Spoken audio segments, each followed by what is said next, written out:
We're going to discuss Anthony Joshua, Oleksandr Usyk at London Stadium, September 25th. First of all, we'll go on to recent form. So last three fights. So for AJ, Pulev stoppage, Andy Ruiz unanimous decision victory, and the Ruiz TKO loss. For Usyk, Chisora unanimous decision win, Chaz Witherspoon retired, and Tony Bellew stoppage win. Based on just form, who do you feel's got the edge going into this one? Joshua. Joshua's got, he's more, I think he's just, it's a different thing when it comes to heavyweights. The power is absolutely, that's fundamental. You need to have power. And if you look at Usyk's performance against Bellew, I mean, he flattened Bellew and he looked spectacular in that fight. But then he goes up to, from 200 pounds to 215, 217. He fluctuates between that. He really can't put on any more weight than that, James, because it's unnatural. It slows him down. It takes away his technical advantage. So he's never going to be more naturally than 215 pounds. If he gets out of shape, maybe 220. But the fact is, that's his fighting weight. And I believe in modern boxing that he's just not big enough.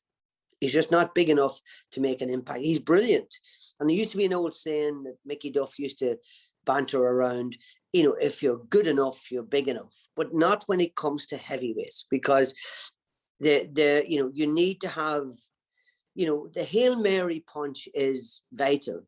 And that's what he lacks. You look against Chaz Witherspoon, who'd been knocked out 3 times. He stopped him, but he didn't look like he was going to drop him. He fought Derek Chisora, who's been knocked out several times himself. He outboxed him. He out with trickery and smart moves. And at the end of it all, he was pummeling him. But he never looked like he was going to knock him out. And in the heavyweight division, you need the equalizer. You really do. And so then we then look at Joshua. So Joshua is, there's all sorts of rumors that he was knocked out 10 days before the fight, the first Andy Ruiz fight, and he never quite recovered from that. Whether that's true or not, he shouldn't have been staying in punching range. What the biggest mistake was that he wobbled Ruiz with that left hook, and then he thought, I'm going to take him out. And Ruiz has got a tremendous chin. And he can his powers of recovery are amazing. And then he stayed in punching range too long and got nailed with that long left hook on the temple. And he never quite recovered from it. He showed in the second fight that he's got another facet to his style. And he used his boxing skills to completely outbox a much heavier and less conditioned Andy Ruiz, might I add. But he showed he's got another facet, and he's more versatile than most of the big guys. That's the reason he's the champion.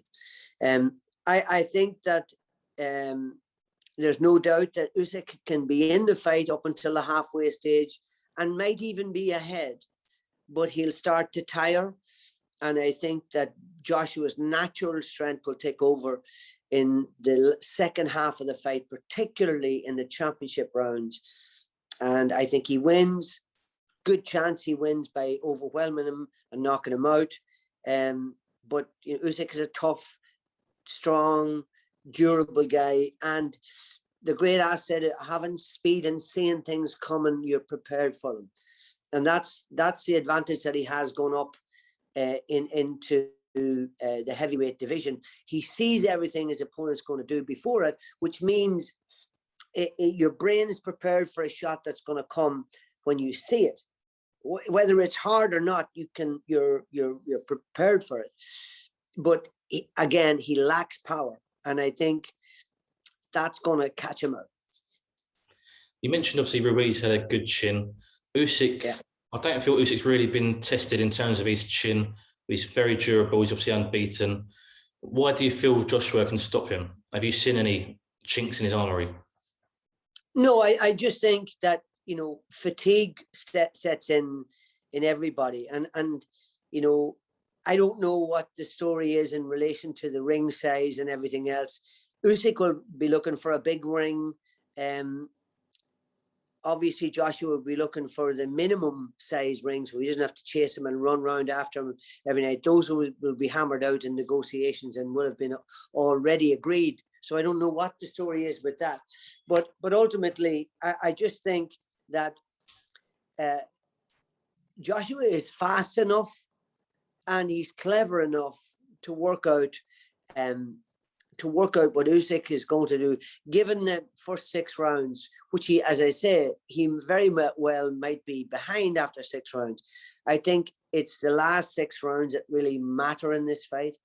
And that's when he'll come on strong. And I think he'll overpower Usyk and beat him by a wide decision, or quite possibly stops him. In terms of Anthony Joshua, he lost to Andy Ruiz the first time round. So he doesn't have that undefeated tag. He's not protecting an O as such. Does that relieve any pressure from him? Not really. No. I mean, pride is in winning. People remember winners. And he wants to win every fight. He wants to dominate the division. He wants to beat Usyk, get him out of the way, and hopefully get the Tyson fight after that. And, we know that he beat Tyson up as an amateur down in his old amateur gym in North London. And Fury had come the whole way down, and he said that he got his arse handed to him that day in the gym. Things have changed. The pro game is a different game. It's over 12 rounds, smaller gloves, no head guards, all of that sort of stuff. So that changes the perspective. But have you no doubt, they both want to win this fight very, very badly. And I just fancy Joshua in the fight. I think he's just got that power, and he's got speed, and he can measure up to the speed. And I think, obviously, Tyson will try and win it with trickery and distance and old man him out of it. But I strongly fancy Joshua in that one, as I do in the Usyk fight. With Usyk, how much credit do you give him? Because he seems to always be travelling. He's on the road. He's never the home fighter as such, yet he's still racking up these big wins. Well, I really admire him. I think he's a tremendous character, really funny. He's like a stand-up comic. He loves all this fun in the gym, and I really like that about him. He's a real character, and he's speaking a different language. His English is not that good, but it's acceptable.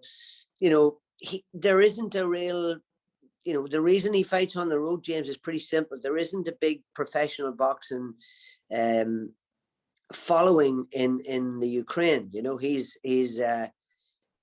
doesn't have a huge fan base out. I'm sure he's a massive fan base, but it's for his amateur days, and there isn't a body of work of professional boxing out there, despite the fact that Lomachenko's come along and done so much and everything else. It's just there's not a big support out there for it. So invariably he has to go on the road, and he doesn't he's not worried about that. He's boxed and he's won his Olympic gold in London, and he's traveled all over the world in his amateur days, so this is nothing new. But the game is different, and that's the significance. The game is different, and he didn't. What I was really disappointed was that he just looked wishy-washy in the power department in the Witherspoon fight. He never troubled Chisora. And you would have thought, well, even with wearing him down and look what Dylan White done to him. Look what Tyson Fury done to him. You would have thought that even volumes of punches would have been enough to get him out of there, but it wasn't, and therefore you have to be majorly disappointed when you look at that fight and you look at his prospects on the world scene and in the heavyweight division. The ironic thing is, I think he gives Tyson Fury real problems, but I don't think he will create the same difficulties for Joshua. Yes, for half a dozen rounds, but then I think he figures him out. And down the stretch, championship rounds, he gets him out of there or beats him up very badly. Do you feel Usyk has anywhere to go after this fight at heavyweight, or is this his? I was going to joke and say bridge your weight, but yeah, it is a bit of a joke. But I don't think we need any more weight divisions in boxing. I do understand that the jump from 200 pounds to 240 is significant, but therein lies your challenge. That's the challenge, isn't it? And that's, you know, there haven't been very many guys that have been able to do it. Holyfield, Hay, a few others, but it's difficult. It's a difficult challenge, and it's a big challenge to take on board, and you don't do it lightly. And so when you do it, people, their ears prick up and they think, right, let's have a look at this, let's see what he can do. But judging on the basis of the Chisora fight and the Witherspoon fight, you have to think, you know, Joshua is an outstanding favorite here. Absolutely. You mentioned earlier the Anthony Joshua Tyson Fury fight that seemed to be on, it fell through, and it seems like that's going to happen potentially next year. How much of a distraction could that fight be for Anthony Joshua in this fight? Well, he can't allow it to be a distraction. He's got to be professional about it, and he is professional, and he will not be thinking about anything other than Oleksandr Usyk. He better not be, but I know he won't. He's switched on in that department too. He knows there's a lot of distractions for him. He's a good-looking guy. You know, he's got loads of advertisements outside of boxing. He's transcended the sport of boxing, Joshua.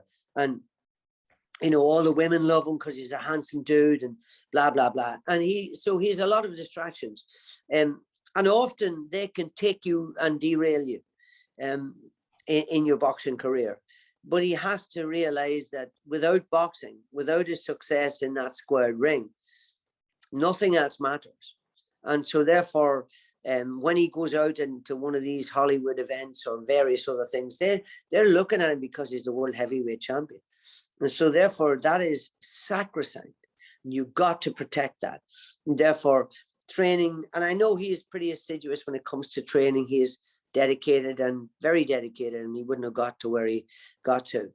One interesting thing is that Martin Bakole is Usyk's main sparring partner. That's a very clever move by them, because Bakole has sparred extensively with Joshua, and I'm sure it ruffled some feathers in the Joshua camp. But again, when that bell rings, that all changes. It's down to the two competitors, and preparation is obviously hugely important. But I just think that Joshua has got, you know, at the end of the day, we're all guessing here, you know, and the longer it goes in your life and the more you're involved in it, the better you get at guessing. And so I'm definitely fancying Joshua in this fight. And as I say, late stoppage, wide points decision. And I think he goes on, and the Wilder and Fury fight is a little bit less predictable because of Wilder's power, and you don't know what's going to happen with that.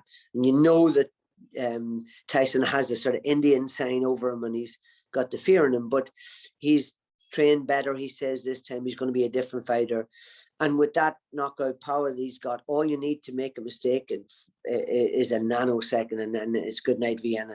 The house comes down on top of you. So that's the excitement in that fight. So that's a lot more difficult to predict for that reason. But in this fight, in the Joshua Usyk fight, I'm going for Joshua, as I say again, wide points decision, late stoppage, championship rounds.